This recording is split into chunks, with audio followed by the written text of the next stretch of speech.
Welcome to Inputs to Action. I'm Dr. Lisa Toppin, and today my guest is CeCe Mavico. Now, some of you are going to recognize right away that you've seen and heard from her before, and you have.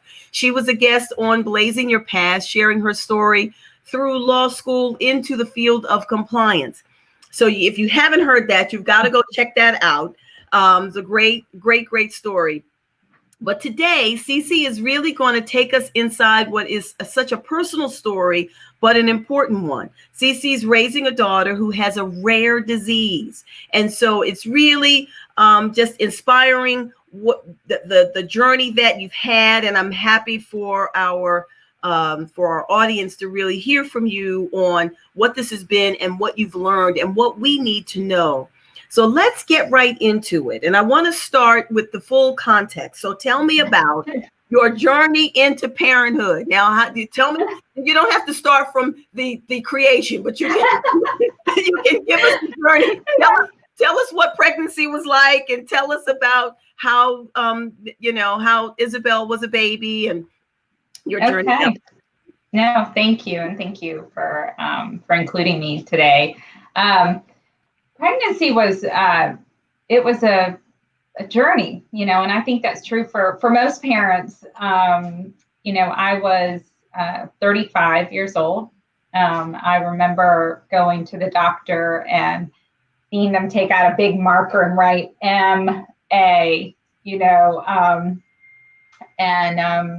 was AMA, advanced maternal age, and I was like, what is this? And, I was very quickly introduced to the fact that doctors telling me basically, you're old and we're going to watch you carefully. And so, I've always been somewhat of a healthy person and, had a lot of fun experiencing the first 5-6 months of it, enjoying every new thing that happens when you're pregnant and, trying to figure out, what am I going to do? What am I going to work afterwards? I knew I wanted to. It's just, how was I going to juggle all of this? You think about all of those things, how do you balance what we do today with the child? And then I ended up on bed rest. I went into preterm at 20, I think it was 24 weeks. Okay. And I'm not someone who can really just sit. My husband still today is like, can you watch a show? Can you sit down without a computer, without a book, without your calendar, without your to-do list, and just sit? And so to be put on bed rest for multiple months was something else for me. And I really struggled. I remember just being so excited when they finally said I could get in my car to go to the doctor, and I think I posted on Facebook, like, I'm in the car, I'm free. My husband, Daniel, great partner, made all my meals, and I was really on the couch or in bed, and that was tough. So when Isabel arrived, we were so excited. I mean, I was excited because I could walk around, and I had this beautiful, beautiful, feisty daughter who was so vocal and energetic. And so, you get thrown into parenthood, right? You have your child, and then, and she made it to 39 weeks. And then she came into this world. And I remember thinking at the hospital, like, well, they're not going to let me leave with her, right? Like, I need, how can this be? They need to surveil me. I'm going into my legal compliance mode of, I don't think this is a reasonable delegation of responsibilities to me, because clearly I've only been a parent for 48 hours. So how can this be? But they let us go home with her. And I don't think that we've ever driven so slowly or just watched this little person in the car seat so carefully. And, and she was great. She was great for the first 3 years. She was your typical child, the crawling, the talking, the crying, the not wanting to sleep. I mean, all of those things that everyone experiences. And then at 3, she, we started to notice that she did not want to do certain things that were part of her daily routine. You know, she was very active. She would go to the zoo, go dancing, you know, run around all day. And I had just started a new job in Charlotte, and we were living in Texas. And so I was traveling every week. You talk about mom guilt, because you think I missed it, right? And her great caretaker, my husband, started saying something's not right. And we went to her pediatrician and said, something's not right. You know, she had a rash around her key, like primary joints on her hands, her knees, her elbows. And, you know, it was a rash, right? So what does one do? You get eczema. You think it's eczema, and, you know, you buy every cream out there. I probably look like a crazy lady at CVS, like, oh, well, maybe this aloe, or maybe that. Right. And it, you know, very quickly we realized it had nothing to do with, you know, her skin. This was something bigger. And so in Texas, they ran some tests, and there was an item that popped up, but, you know, our pediatrician said it can't be this, because look, this is so rare. This is like 1 in a million. Wow. So why don't you, you know, why don't we watch her over the next week, and we'll get back to you. And that I decided to take a week off, and I drove my daughter from San Antonio to Atlanta. And we were with my mom for a week at her house. And Isabel, finally, my great, amazing daughter, she said, "Mom, my legs hurt." So, you know, you think back to that, and I'm like, gosh, okay, it took me being there 1 week, but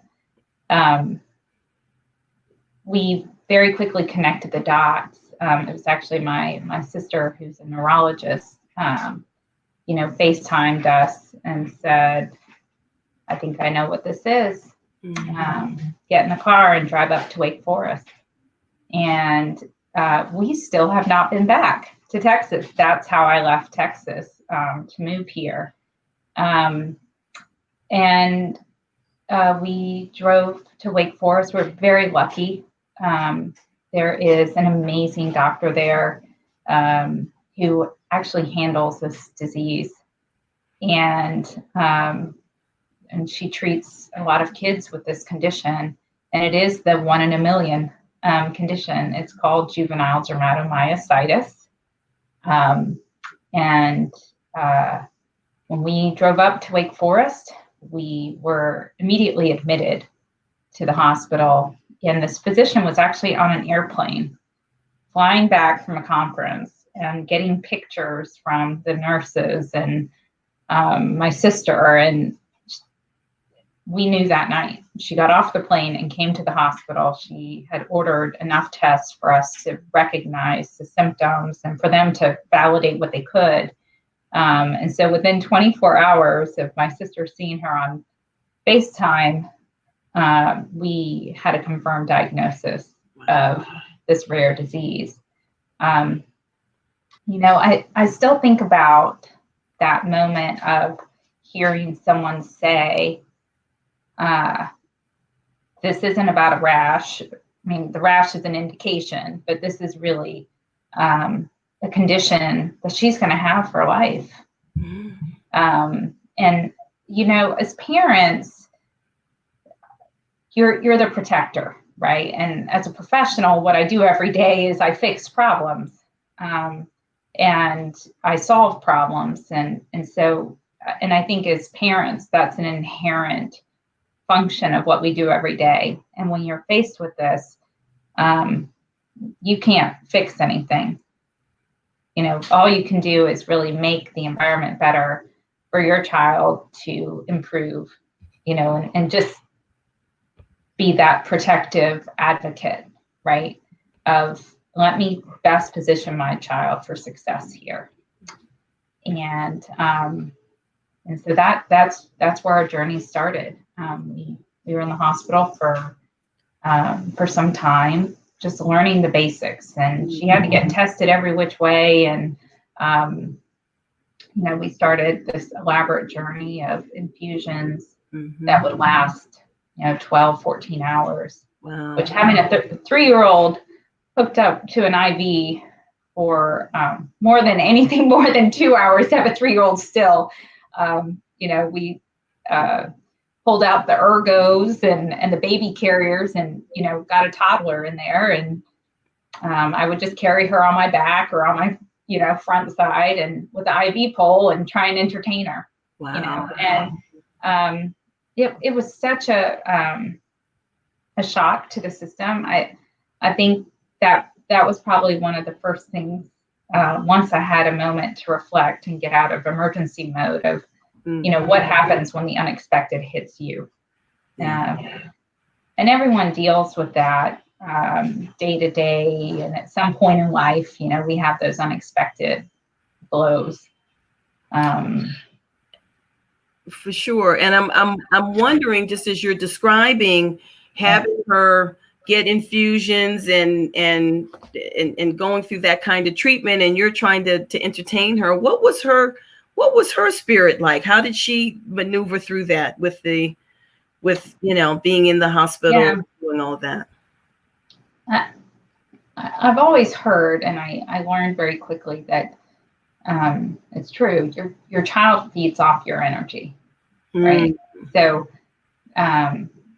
we very quickly learned that we could not be the scared people that we really felt. Right. I mean, what we were feeling inside, we needed to deal with separately. Like that's what that big bathroom was for in the hospital. That's like the size of my first apartment in DC. Daniel and I would go in there and we didn't even know how to say it. Juvenile dermatomyositis. We would stare at each other in the bathroom at night and just practice saying it out loud because we wanted it to be, it's funny, in today's world, new normal is a term that we are hearing much more, but that's a term that for me has a very different experience tied to it. Because I immediately started Googling and looking for parents who dealt with this, and I read a post, and I'll never forget it. This mom said, you have to create a new normal for your child.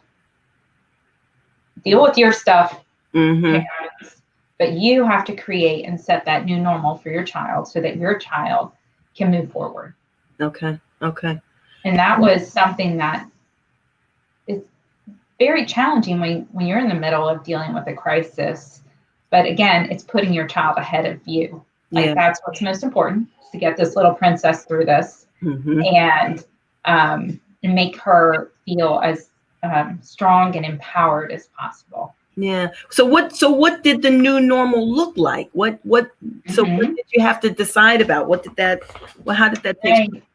So Isabel was this rambunctious child before this happened. I mean, there was no stopping her. I had to buy those squeaker shoes when she was like 2 because I needed to hear where she was. Got it. So it was like those you could hear her all the time, right? And after this diagnosis, she didn't want to move. She just wanted to sit. And so we had to find a way to make that okay. Right? Okay, I don't want you sitting on a couch all day, but what can we do that's going to make this okay? I have a mentor whose daughter fought her own condition for some time. And she was in a wheelchair and she wanted to dance. And I remember after the diagnosis, I called him and he was telling me about, you find what you can to let them have their version of life, right? And that's what we needed to do. So Isabel too wanted to dance.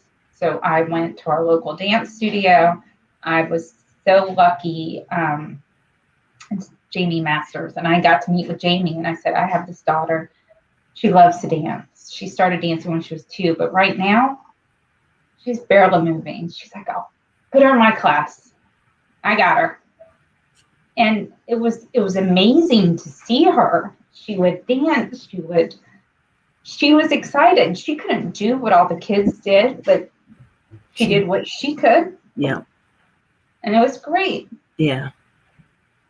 And as parents, you sometimes have your expectations. You just have to reset them because it's not yours, it's your kid. Yep. Yep. And you take that lesson and you carry it forward in everything else that you do. Yep. So that's such an important point, because I think that so many of us are, caught up in the idea of what we see and what we think and how we know it should be. And, so resetting the normal so that whatever it is that your child can do and what they can contribute, it's enough. It's so much enough. It's beyond enough. Yeah. And you celebrate the little things. Yep. You know? Yeah. And it obviously puts a lot of things into perspective, right? It helps you realize that whatever you think right now might be the end of the world. Right. And it's not. Yeah. And I think also for children and for parents who, are on this journey, you quickly are able to jump into that advocate role in a different way, right? Advocacy is something that I think is inherent in a lot of people. But when you are advocating for someone who either has a special need, has a temporary, or maybe it's a permanent condition, or they're in a situation where you need to be able to get out and say, hey, people, the rest of you in the world, this is how this needs to work. Right. You're thrown into the fire and you come out of it so much stronger. Yeah. And I remember I had a fellow mom say to me, you almost have to mourn you parent away from your child need to mourn whatever you thought was supposed to happen. Get that out of your system. Right. Because once you get it out of your system and you really embrace where you are, you're going to stop with the double emotional burden, if you will, because it's hard enough. It's hard enough to be a parent in the most typical and usual of circumstances. You add on some additional layers to it and complexities. And that's really where, life can get interesting and where your strengths end up surfacing. Yeah. So. And we as a society are not always we're not aware and or accommodating of people who have different abilities. And so it really points it up as in terms of your going through that mourning process, because you know that you're going to be in a space where people aren't going to see and or always appreciate what she needs. And that's got to be, that's something to I'm sure sort of reconcile.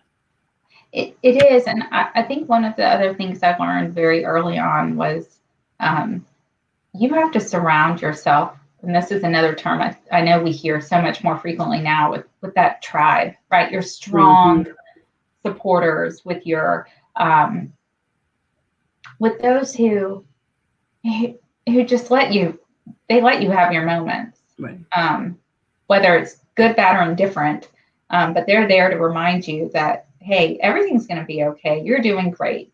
We had to learn not only how to get Isabel through those infusions, but we started having to give her weekly injections.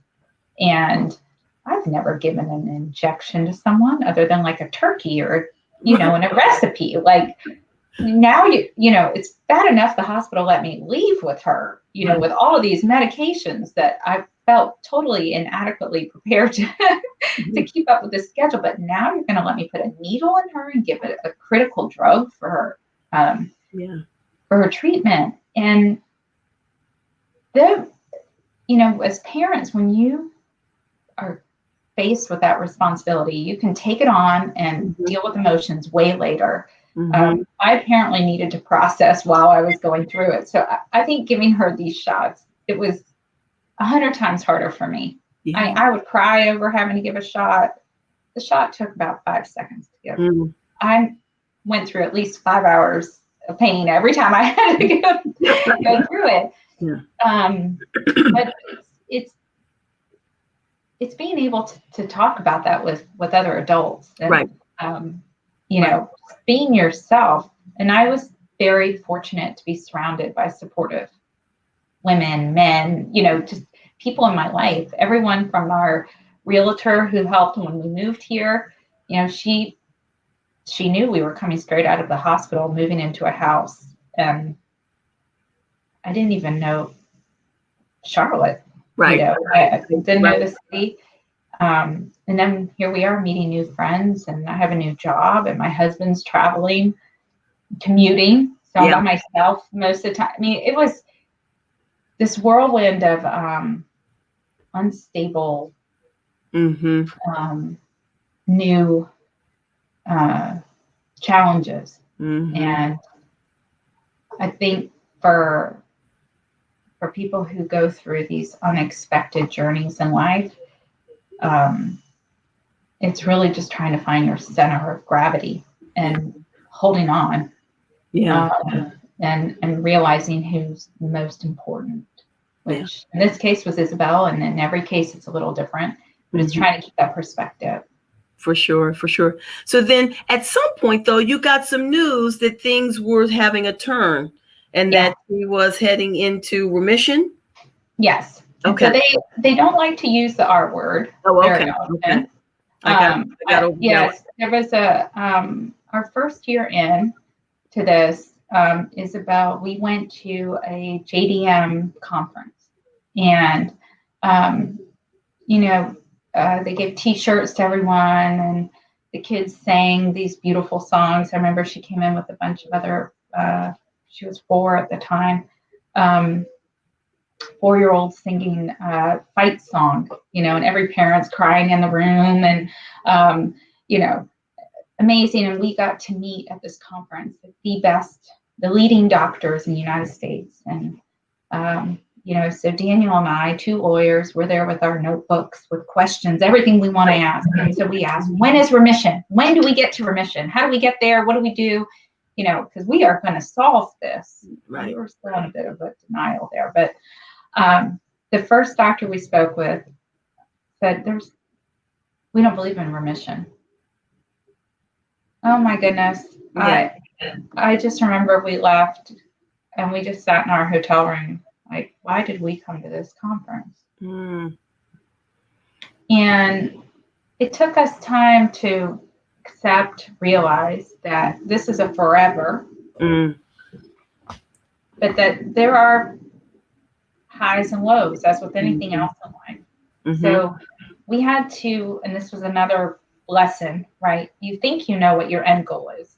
Right. Which is, this is going to go away and it's never going to show up again. And we quickly realized that our goal was stable. We want stability.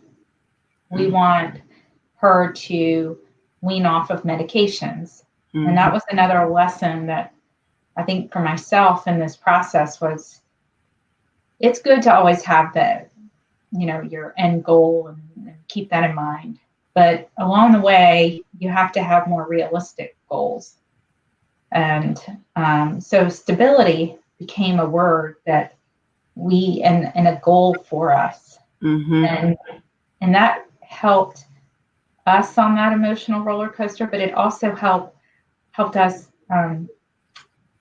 work through Isabel's emotions. Yeah. Right? Because it's scary for a 3-year-old, 4-year-old, any person to know, okay, I have to go to the hospital again for my hookups for IVs, and you have to give me a poke shot, and I have to go see, you know, Dr. So-and-so. For us to be able to communicate, look, our goal here is eventually that you don't have hookups and pokes for a while. And it might be that it comes back, and that's kind of what this disease does. But for now, that's where we want to get, right? We want to get off of each medication, and we slowly were able to do that. And here we are 5 years later, and Isabel is medicine agree, not on everything. and, and, but we don't take it for granted. Right. She still has to be extremely careful.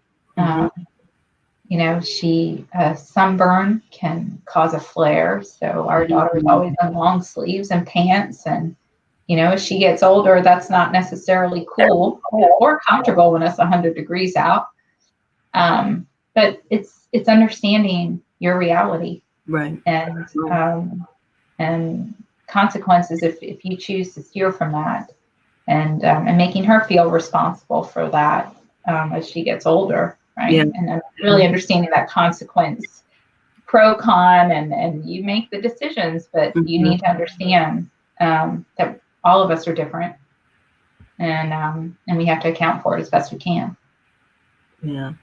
This is so this, I mean, incredible story. And it's so heartwarming to hear that she's in a good, stable place, and that and I I have the inside scoop because I know that she goes to the same school as my kids. Yes. And she's doing well. So what do you, so this show is all about inputs to action. And so it is talking about all of our diverse experiences, recognizing that we're going to learn things that we didn't know by going inside each other's stories, right?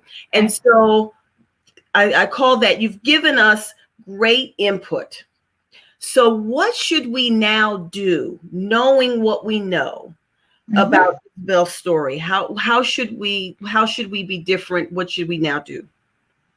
A very good friend of mine does this, and this is kind of my call to action. And I ask people that I, engage with to do the same, and that is giving grace. Give grace to people. I think as a working mom, as a stay-at-home mom, as a parent, as just a human, understanding that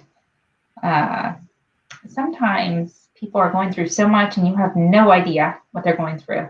Right.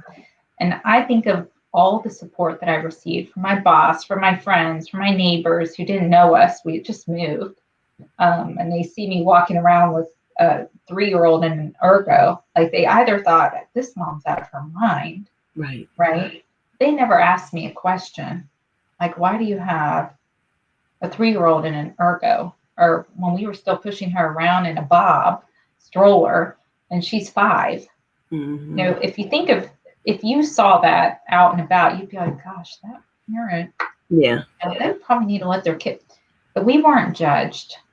And maybe it was because of for whatever reason, I don't know, but that was so helpful for us in our journey. And I think also just taking the time to ask people, how are you? Then there are things, which we try and do every year, which is support your local children's hospital. The child life specialists there who come in with these lights and gadgets while they're hooking kids up to IVs, and the dogs and the coloring books, and, being able to donate something to them. That's key as well. And then with people who are going through crisis, help them see that new normal, a term we all know, and in our own ways, like pandemic, we've all experienced the unexpected, and it's making the best of it, right? And understanding that life is not static. Things are going to change, and we can all share with one another and make others better, because you never know what they're grappling with. And I was so blessed to be surrounded by supportive people in every aspect. New friends, my colleagues and friends at work, a lot of whom had no idea what I was dealing with, but just knew, we probably should check in on that one. And, just give people that virtual hug that we all now know so well. Yeah. But I think being able to operate that way, and being more acceptance, have greater acceptance of life as it comes to you, and knowing to embrace it. Yeah.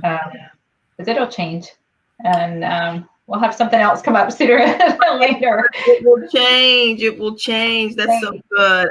I love that advice. I love the idea of extending grace. I think, as you reference, we are managing through a pandemic, and I think you have no idea what people are dealing with. You have no idea. And then you hear your story, and then it's layered on, 100 times in terms of what you're absorbing. And so extending that to others, I think that's such great advice. And your story is compelling. And I'm so glad that she's in a stable and good place. And I know you're in a stable and good place, because I had the pleasure of working with you at one time. So I appreciate you being with us and sharing your story. Thank you. Ladies so much. and gentlemen, you have been listening to Inputs to Action. I'm Dr. Lisa Toppin. CeCe Mavico has been my guest again. So we hope that she will return. Thank you for listening.